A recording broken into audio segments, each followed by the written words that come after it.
الرحمن الرحیم الحمد للہ رب العالمین والصلاة والسلام علی سید الانبیاء والمرسلین اما بعد فاعوذ باللہ من الشیطان الرجیم بسم اللہ الرحمن الرحیم ان اللہ وملائکتہ یصلون علی النبی یا ایہا الذین آمنوا صلوا علیہ وسلموا تسلیما اللہم صلی علی سیدنا و مولانا و نبینا محمد صلی اللہ تعالی علیہ وآلہ وسلم الصلاۃ والسلام علیک یا سیدی یا رسول اللہ وعلی آلک واصحابک یا سیدی یا حبیب اللہ۔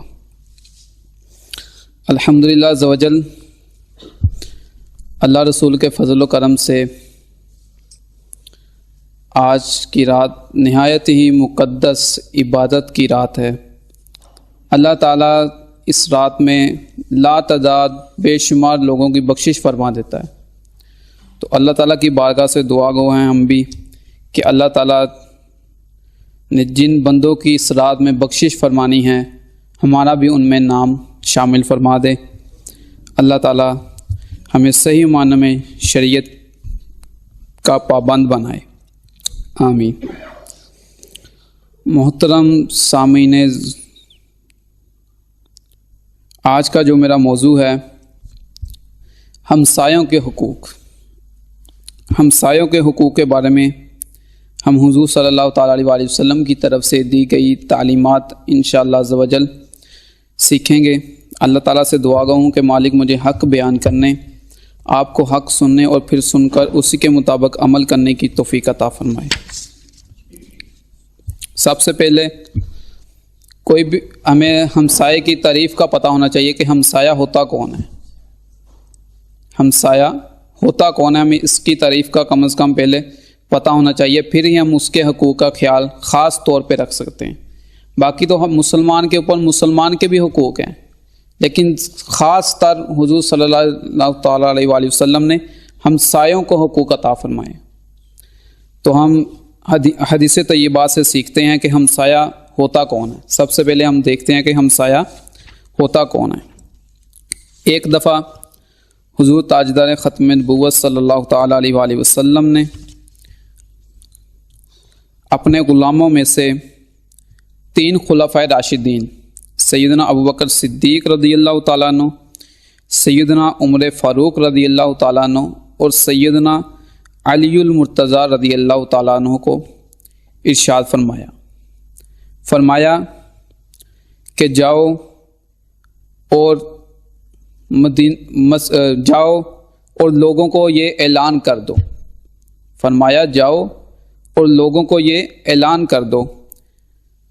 کیا؟ فرمایا لوگوں کو یہ اعلان کرو کہ میں نے تمہارے ہمسایوں میں، یعنی ہمسایہ ہوتا کون ہے؟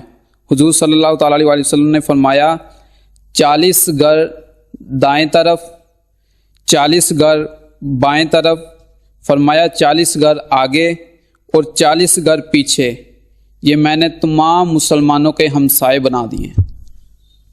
اس طرح 40 40 40 اور 40 160۔ فرمایا ایک بندے کے ہمسایوں کی تعداد 160 ہے، 160 گھر۔ فرمایا 40 گھر دائیں سائڈ پہ، 40 گھر بائیں سائڈ پہ، 40 گھر جو آگے ہیں، 40 گھر جو پیچھے ہیں۔ فرمایا یہ میں نے ہر بندے کے اوپر ہمسائے قرار دے دیے ہیں۔ تو اب مسلمان پہ لازم ہے ہر مسلمان کے ساتھ بلائی کے ساتھ پیش آئے، لیکن خاص طور پہ اپنے ہمسایوں کا خیال کریں۔ اور بہت ہی پیاری روایت میں نے آج پڑھی، ایمان تازہ ہو جاتا ہے بندہ جب وہ روایت پڑھتا ہے۔ میرے اور آپ کے آقا رسول مصطفیٰ رحمت عالم صلی اللہ تعالیٰ علیہ وآلہ وسلم نے فرمایا، سیدنا ابن عمر رضی اللہ تعالیٰ عنہ اس حدیث پاک کو روایت کرتے ہیں، حضور صلی اللہ تعالیٰ علیہ وآلہ وسلم نے فرمایا اللہ تعالیٰ نیک ہمسائے کی برکت سے، نیک ہمسائے کی برکت سے اس کے پڑوس والوں میں ارد گرد 100 گھروں کو بلاؤں سے، آفات و بلیات سے محفوظ فرما دیتا۔ اب دیکھیں نیک ہمسائے کی کتنی فضیلت ہے، اسے ہمیں چند اسباق بھی ملتے ہیں۔ ایک یہ کہ اب اگر ہم کہیں جگہ پہ کسی جگہ پہ مکان اپنے لیے لینا چاہتے ہیں تو پہلے جگہ کو بھی دیکھیں، ہمسائے بھی نیکوکار ہیں. اگر آپ کو کہیں ہمسائے نیکوکار مل رہے ہیں تو اس سے بڑی فضیلت والی بات ہی کوئی نہیں ہے. تو آپ کوشش کریں اس حوالے سے. اور دوسرا فرمایا کہ اس کے بعد حضور صلی اللہ تعالی علیہ وسلم نے آیت کریمہ بھی تلاوت فرمائی. فرمایا ولولا دفع اللہ الناس بعضهم ببعض لفسدت الارض. حضور صلی اللہ تعالی علیہ وسلم نے جب یہ فرمایا کہ نیک ہمسائے کی برکت سے اللہ تعالیٰ 100 گھروں سے آفات و بلیات کو دور فرما دیتا ہے، اور ساتھ میں یہ آیت کریمہ حضور صلی اللہ تعالی علیہ وسلم نے تلاوت فرمائی. اس کا ترجمہ مفہومتاً میں آپ کو بتاؤں گا. فرمایا ولولا دفع اللہ الناس بعضهم ببعض لفسدت الارض. فرمایا اگر اللہ تعالیٰ بعض کی وجہ سے بعض سے تکالیف و مصائب کو دور نہ فرماتا تو فرمایا یہ زمین جو ہے وہ تباہ ہو جاتی. اب اس آیت کریمہ سے بھی اندازہ لگانے کے نیک ہمسائے کی کتنی برکتیں.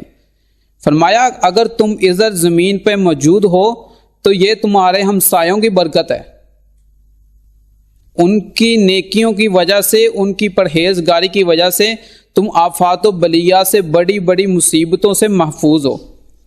تو بندہ سوچے یہ بھی بات کہ اگر میں الحمدللہ اللہ رسول کے فضل کرم سے ٹھیک ٹھاک ہوں، آفات و بلیات سے محفوظ ہوں، تو اس میں ہمسایوں کا بھی ایک اہم کردار ہے. یہ اس بندے کا اکیلے کا نہیں ہے، اس ہمسایوں کا بھی ایک اہم کردار ہے. حضور صلی اللہ تعالیٰ علیہ وسلم آپ دیکھیں کتنی تاکید کے ساتھ حضور صلی اللہ تعالیٰ علیہ وسلم نے ہمسائے جو اگر نیک ہو تو کتنی فضیلت ہے. اسی طرح حضور صلی اللہ تعالیٰ علیہ وسلم آپ کے صحابی روایت کرتے ہیں کہ ایک دفعہ میں حضور صلی اللہ تعالیٰ علیہ وسلم کی بارگاہ میں آپ کی زیارت کے لیے حاضر ہوا. تو ابھی کچھ فاصلے پہ ہی تھا کہ آپ کے پاس ایک بندہ کھڑا تھا، تو میں پیچھے رک گیا، شاید کوئی ضروری مسئلہ ہوگا، آپ صلی اللہ تعالیٰ علیہ وسلم کی بارگاہ میں وہ عرض گزار ہو رہا ہے. تو فرماتے ہیں میں نے اتنی دیر انتظار کیا، کافی دیر انتظار کیا. تو جب وہ چلا گیا تو میں نے حضور صلی اللہ تعالیٰ علیہ وسلم کی بارگاہ میں حاضر خدمت ہو کے عرض کی، یا رسول اللہ صلی اللہ تعالیٰ علیہ وسلم مجھے اتنی دیر تک کھڑا رہنا پڑا اور مجھے اس سے دلی صدمہ بھی ہوا. وہ کون ایسا خاص بندہ تھا جس کو آپ نے اتنا زیادہ وقت عنایت فرما دیا؟ تو حضور صلی اللہ تعالیٰ علیہ وسلم نے فرمایا کہ تم جانتے ہو وہ کون ہے؟ فرمایا وہ جبریل امین علیہ السلام تھے. جبرائیل امین علیہ السلام. فرمایا وہ کیا کرنے آئے تھے؟ وہ مجھے مسلسل ہمسایوں کے حقوق کے بارے میں اللہ تعالیٰ کا حکم عرض کر رہے تھے، اللہ تعالیٰ کا حکم پہنچا رہے تھے مسلسل. آپ دیکھیں صحابی رسول عرض کرتے ہیں کہ مجھے اتنی دیر، کافی دیر کھڑا ہونا پڑا، لیکن وہ بندہ باتیں کیے جاتا ہے. تو میں نے جب حضور صلی اللہ علیہ وسلم کی بارگاہ میں عرض کی تو حضور صلی اللہ تعالیٰ علیہ وسلم نے فرمایا وہ جبرائیل امین تھے، اور کیا کرنے آئے تھے؟ مجھے ہمسایوں کے حقوق کی تاکید کا حکم سنا رہے تھے. فرمایا یہاں تک اتنی تاکید کے ساتھ ہمسایوں کے حقوق جبریل امین نے اللہ تعالیٰ کی طرف سے دیے ہوئے مجھے بتائے کہ میں نے گمان کیا کہ ہمسائے کو کہیں وارث ہی نہ بنا دیا جائے، وراثت میں اس کا حصہ ہی نہ رکھ دیا جائے، اتنے ہمسایوں کے حقوق. تو آپ غور کریں ہمسایوں کی کس قدر اہمیت حضور صلی اللہ تعالیٰ علیہ وسلم نے دی ہے. ایک روایت میں فرمایا وہ بندہ کامل مومن ہی نہیں ہے.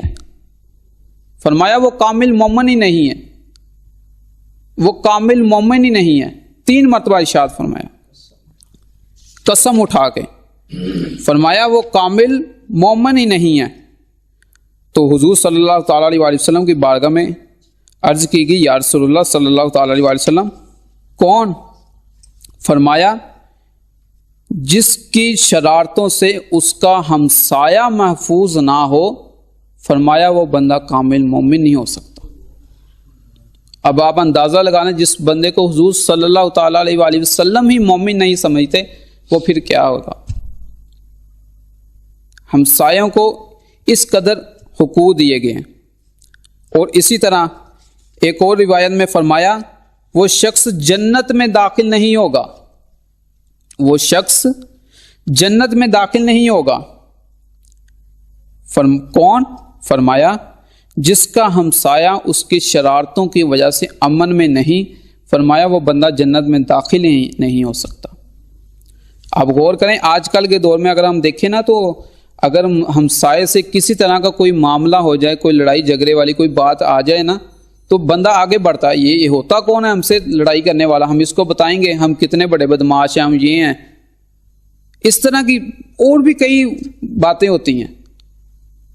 تو آپ اندازہ لگائیں حضور صلی اللہ تعالیٰ علیہ وسلم کیا فرما رہے ہیں۔ ایک بندہ اسی طرح حضور صلی اللہ تعالیٰ علیہ وسلم کی بارگاہ میں حاضر خدمت ہوا، عرض کی یا رسول اللہ صلی اللہ تعالیٰ علیہ وسلم، میرا ہمسایہ مجھے تکالیف دیتا ہے تو میں کیا کروں؟ میں جتنے بھی حدیث ذکر کر رہا ہوں میں مفہوم بیان کر رہا ہوں، لفظ با لفظ والی بات نہیں میں کر رہا، میں مفہومتاً آپ کو سمجھا رہا ہوں۔ تو عرض کی یا رسول اللہ صلی اللہ تعالیٰ علیہ وسلم، اب مجھے کیا حکم ہے؟ وہ مجھے تکالیف دیتا ہے۔ تو فرمایا تو صبر کر، اگر فرمایا تو صبر کر، اگر جس طرح وہ تجھے تکلیف دیتا ہے اور تو بھی اسے تکلیف دے، فرمایا یہ تو بدلہ ہو گیا، تکلیف نہیں دینی، فرمایا تو صبر کر، اللہ تعالیٰ تجھے اجر عطا فرمائے گا، تو صبر کر۔ تو اب ہمیں سبق کیا ملا؟ اگر ہمسایہ کسی وجہ سے کوئی لڑائی جھگڑے والا معاملہ ہوتا ہے، کسی وجہ سے انسان ہو جاتا ہے معاملات، تو صبر سے آپ نے کام لینا ہے۔ میرے بھائی خدا را میں آپ کو آج کی مقدس رات کے ذریعے یہ پیغام پہنچا رہا ہوں کہ کبھی اگر کسی سے لڑائی جھگڑے والی بات ہو جائے تو صبر سے کام لینا ہے، لڑائی جھگڑے والی سائڈ پہ نہیں جانا۔ ایک روایت میں حضور صلی اللہ تعالیٰ علیہ وسلم نے ارشاد فرمایا من آذى مسلما فقد آذنی، جس بندے نے کسی مسلمان کو تکلیف دی، فرمایا وہ یہی سمجھ لے کہ اس نے اپنی نبی علیہ السلام کو تکلیف دی۔ اب دیکھیں وہ کیسا مسلمان وہ ہوگا جو اپنے نبی علیہ السلام کو تکلیف دے رہا ہے۔ حضور صلی اللہ تعالیٰ علیہ وسلم نے فرمایا وہ ایسے ہی سمجھ لے کہ میں نے اپنے نبی علیہ السلام کو تکلیف دی، اور فرمایا جس نے مجھے تکلیف دی گویا اس نے اللہ عز و جل کو تکلیف دی۔ اب خود اندازہ لگا لیں وہ کتنا بدبخت ہوگا انسان جو اپنے رب عز و جل کو تکلیف پہنچا رہا ہے۔ رب عز و جل کو تکلیف کیسے پہنچتی ہے؟ کسی بھی مسلمان کو تکلیف دینے سے۔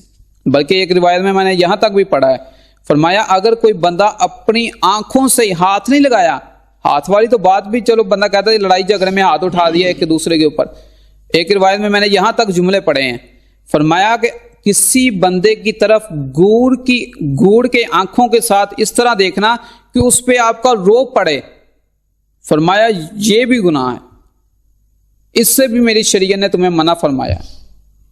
کسی کو آنکھیں نکال کے بھی نہیں دیکھنی۔ میرے بھائی جب آنکھیں نکال کے دیکھنا گناہ ہے تو پھر ہاتھ اٹھانا کہاں پھر جائز ہوگا؟ تو کوشش کریں لڑائی جھگڑے والی سائڈوں پہ آپ لڑائی جھگڑے والے معاملات سے بچیں، اپنے آپ کو بچائیں۔ جہاں کہیں بھی معاملہ بنے صبر سے کام لیں، انشاءاللہ آپ اس کا اجر خود بھی ملاحظہ کریں گے۔ جب آپ صبر سے کام لیں گے تو اللہ تعالیٰ اس سے آپ کو مزید درجات آپ کے بلند فرمائے گا، آپ کو سکون بھی ملے گا، اسے بھی جو آپ کو تکلیف دے رہا ہے اسے بھی سبق ملے گا۔ حضور صلی اللہ تعالیٰ علیہ وسلم نے ایک دفعہ فرمایا، حضور صلی اللہ تعالیٰ علیہ وسلم کی بارگاہ میں سیدنا ابو ہریرہ رضی اللہ تعالیٰ عنہ سے مروی کہ ایک شخص نے بارگاہ اقدس صلی اللہ تعالیٰ علیہ وسلم میں عرض کی یا رسول اللہ صلی اللہ تعالیٰ علیہ وسلم، فلاں عورت جو بہت زیادہ نمازیں پڑھتی ہیں، اب یہ بہت زیادہ ہمارا لفظ نہیں ہے، صحابہ کرام رضی اللہ تعالیٰ عنہ ارشاد فرما رہے ہیں، صحابہ نے فرمایا ہے کہ وہ بہت زیادہ نمازیں پڑھتی تھی عورت، وہ عورت، اور صحابہ بھی کیسے تھے؟ حضور صلی اللہ تعالیٰ علیہ وسلم نے فرمایا جب دجال آئے گا نا تو وہ 40 دن اس دنیا میں رہے گا، اس کا جو پہلا دن ہوگا وہ 1 سال کے برابر ہوگا۔ تو ایسے غلام تھے، عرض کی یا رسول اللہ صلی اللہ تعالیٰ علیہ وسلم ہم وہ 1 دن کی نمازیں کس طرح پڑھیں گے؟ ایسے صحابہ تھے، انہوں نے اپنی نمازوں کی وہ پھر بھی فکر کی کہ ایک دن جب 1 سال کا ہوگا تو ہم 5 نمازیں تو ناکافی ہیں ایک دن میں، ظاہر ہے سال کا جب دن ہو جائے تو 5 نمازیں تو ناکافی ہیں. ایسا بھی سوال انہوں نے حضور صلی اللہ تعالیٰ علیہ وسلم کی بارگاہ میں عرض کر دیا. آپ اندازہ لگا لیں کتنے بڑے وہ عبادت گزار تھے. تو عرض کی گئی یا رسول اللہ صلی اللہ تعالیٰ علیہ وسلم وہ عورت بہت زیادہ نمازیں پڑھتی ہے، فرائض کے علاوہ نوافل بھی کثیر ادا کرتی ہے، لا تعداد نوافل بھی ادا کرتی ہے، اور وہ صدقہ بھی کرتی ہے. زکوٰۃ کے علاوہ صدقہ، ایک تو زکوٰۃ ہے نا، وہ تو ضروری ہے جس کے پاس نصاب پورا آ جائے، وہ زکوٰۃ کے علاوہ بھی صدقہ کرتی ہے، نفلی صدقہ جسے ہم بول دیتے ہیں. اور بہت زیادہ روزے بھی رکھتی ہے، فرائض روزے بھی رکھتی ہے، نفلی روزے بھی رکھتی ہے. لیکن یا رسول اللہ صلی اللہ تعالیٰ علیہ وسلم اس میں ایک خامی ہے. کون سی خامی؟ وہ اپنے پڑوسیوں کو اپنی زبان سے اذیت دیتی ہے. آپ اندازہ لگا لیں، زبان کا ذکر ہے اس میں، حدیث پاک میں، اس حدیث پاک میں زبان کا ذکر ہے. عرض کی یا رسول اللہ صلی اللہ تعالیٰ علیہ وسلم وہ عبادت متقی و پرہیزگار ہے، لیکن اس میں ایک خامی ہے کہ وہ اپنے ہمسایوں کو زبان کے ساتھ اذیت دیتی ہے. تو حضور صلی اللہ تعالیٰ علیہ وسلم نے فرمایا وہ دوزخ میں جائے گی. آپ اندازہ لگا لیں کتنی عبادات ریاضت وہ کرتی تھی، لیکن صرف ایک خامی کی وجہ سے اسے دوزخی قرار دے دیا گیا. وہ کیا تھی؟ ہمسایوں کے ساتھ برا سلوک. تو حضور صلی اللہ تعالیٰ علیہ وسلم کی بارگاہ میں اسی طرح ایک اور عورت کا ذکر کیا گیا کہ یا رسول اللہ صلی اللہ تعالیٰ علیہ وسلم فلاں عورت ہے، وہ صرف فرائض کی پابندی کرتی ہے، نوافل کی طرف بہت کم جاتی ہے، نمازیں 5 فرض ہیں وہ 5 پڑھتی ہے، زکوٰۃ اگر لازم آ جائے تو زکوٰۃ دیتی ہے. لیکن یا رسول اللہ صلی اللہ تعالیٰ علیہ وسلم اس کی خاص اتنی کوئی زیادہ عبادت اور ریاضت نہیں ہے. ہاں لیکن ایک نیکی اس کی ہے. وہ کیا؟ کہ وہ اپنی زبان سے کسی بھی بندے کو یا کسی بھی ہمسائے کو وہ تکلیف نہیں دیتی. اس بارے میں آپ ارشاد فرما دیں. تو حضور صلی اللہ تعالیٰ علیہ وسلم نے فرمایا ہی فی الجنہ، فرمایا وہ جنتی ہے. آپ اندازہ لگا لیں اتنی زیادہ عبادت اور ریاضت کرنے والی ہو یا کرنے والا ہو، ایک ہی حکم ہے. اگر اپنی زبان کے ذریعے کسی مسلمان کو تکلیف دیتا ہے تو ساری عبادات ضائع چلی جاتی ہیں، وہ دوزخی ہو جاتا ہے. ہاں لیکن اگر آپ کی اتنی عبادت اور ریاضت نہیں ہے، آپ اپنی زبان کو کنٹرول میں رکھے ہوئے ہیں، سنبھالے رکھے ہوئے ہیں، تو فرمایا حضور صلی اللہ تعالیٰ علیہ وسلم کی حدیث پاک کی روشنی میں فرمایا جس بندے کی زبان محفوظ ہے نا، فرمایا وہ جنتی ہے. اسی طرح ایک اور روایت میں ہے فرمایا کہ وہ کامل مومن ہی نہیں ہو سکتا جس کی زبان اور ہاتھ سے دوسرے مسلمان محفوظ نہ ہوں. اگر ہم اس کی دوسرے برعکس دیکھیں تو کامل مومن ہوتا ہی وہی ہے جس کے زبان اور ہاتھ سے دوسرے مسلمان محفوظ ہو. اب ہم نے اتنی احادیث طیبات سیکھی آج کہ ہمسایوں کے کس قدر حضور صلی اللہ تعالیٰ علیہ وسلم حقوق بیان فرمائے. اب خاص کر جو ان کے حقوق ہیں وہ کیا کیا ہیں. حضور صلی اللہ تعالیٰ علیہ وسلم نے فرمایا ہمسایوں کے اوپر چند جو ضروری حقوق ہیں میں وہ ذکر کروں گا. فرمایا ہمسایوں کے اوپر حقوق یہ ہیں. ہمسایہ اگر قرض مانگے، کسی وجہ سے اسے قرض کی ضرورت پڑ جائے، فرمایا اسے قرض دے دو. اگر آج کل کے ہم دور میں اگر دیکھیں جس طرح کے آج کل حالات چل رہے ہیں، تو آج کل قرض کی بجائے میں کہتا ہوں ہمسائے کو بندہ ویسے ہی تحفہ تو نہیں دے دے تو حضور صلی اللہ تعالیٰ علیہ وسلم کی رضا حاصل ہو سکتی. آج کل کے جس طرح کے ملکی حالات چل رہے ہیں، ہر بندہ آپ کو پتہ ہے کہ کاروبار کی وجہ سے پریشان ہے، دکانیں بند ہیں، فیکٹریاں بند ہیں، سب کچھ بند ہے، کمانے بندے نہیں جاتے، گھر ہی بیٹھے ہیں. جب گھر ہی بیٹھے ہیں کھانے پینے کے لیے بھی ان کے پاس جتنا تھا وہ استعمال کر چکے. تو جتنا جس حد تک ممکن ہے خاص طور پہ ہر بندے کے اپنے ہمسایوں کے حقوق ہیں کہ وہ ان کی ضرورت کو دیکھے۔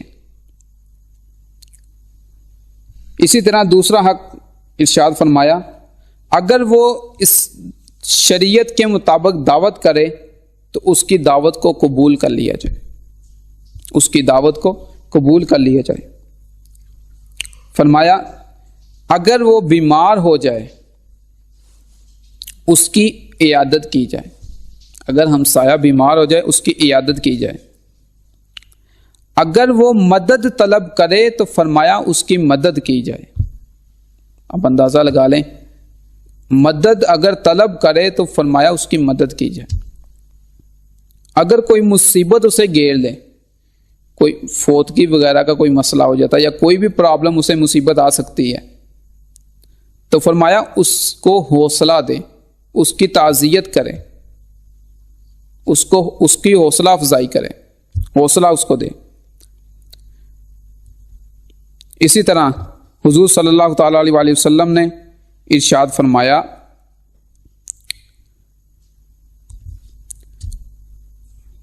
پرہیزگاری، حضور صلی اللہ تعالی علیہ وسلم نے اپنے پیارے صحابی سیدنا ابو ہریرہ رضی اللہ تعالیٰ عنہ کو ارشاد فرمایا پرہیزگاری کر تمام لوگوں سے زیادہ عبادت گزار بن جائے گا، پرہیزگاری اختیار کر۔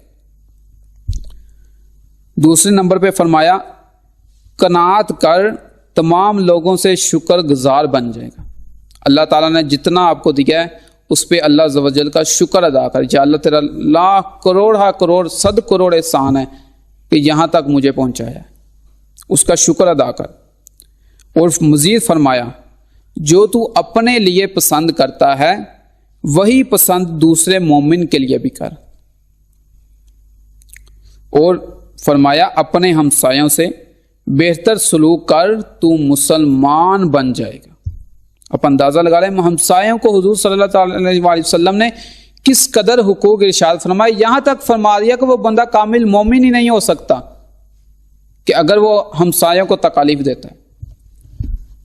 تو آپ اندازہ لگا لیں۔ ایک آخری روایت میں عرض کروں گا، حضور صلی اللہ تعالی علیہ وسلم نے فرمایا وہ کون ہے جو بعض باتیں مجھ سے حاصل کر لے اور پھر اس پہ خود بھی عمل کرے اور آگے بھی اس کو پہنچائے۔ فرمایا وہ کون ہے جو مجھ سے کچھ باتیں سیکھ لے، اس پہ پھر عمل کرے اور اس کو پھر آگے بھی پہنچائے۔ تو سیدنا ابو ہریرہ رضی اللہ تعالیٰ عنہ نے عرض کی یا رسول اللہ صلی اللہ تعالی علیہ وسلم میں، تو فرمایا حضور صلی اللہ تعالی علیہ وسلم نے سیدنا ابو ہریرہ رضی اللہ تعالیٰ عنہ کا ہاتھ پکڑ کر 5 چیزیں گنوائیں۔ نمبر 1 فرمایا گناہوں سے بچتے رہو، سب لوگوں سے زیادہ عبادت گزار بن جاؤ گے۔ نمبر 2 فرمایا جو کچھ اللہ تعالیٰ نے تمہارے مقدر میں تحریر فرما دیا ہے، یعنی جس حالت میں بھی ہو اللہ تعالیٰ کا شکر ادا کرو۔ نمبر 3 فرمایا اپنے ہمسایوں کے ساتھ حسن سلوک کے ساتھ پیش آؤ، تم کامل مومن بن جاؤ گے۔ اور نمبر 4 فرمایا لوگوں کے لیے وہی چیز پسند کرو جو تم اپنے لیے پسند کرتے ہیں۔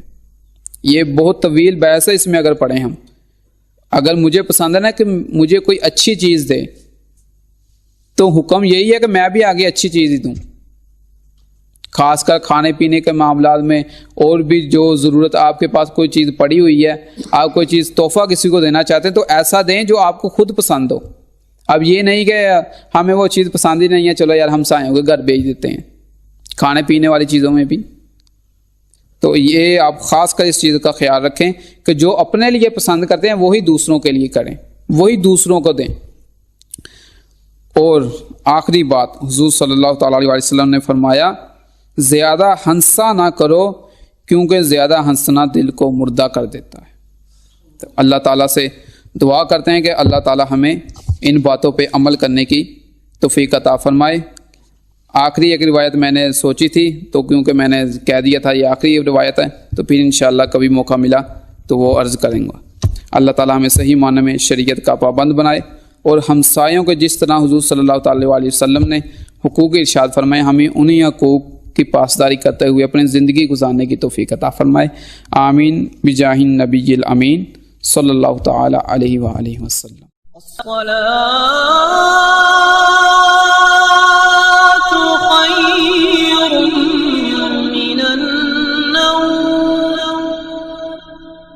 الصلاة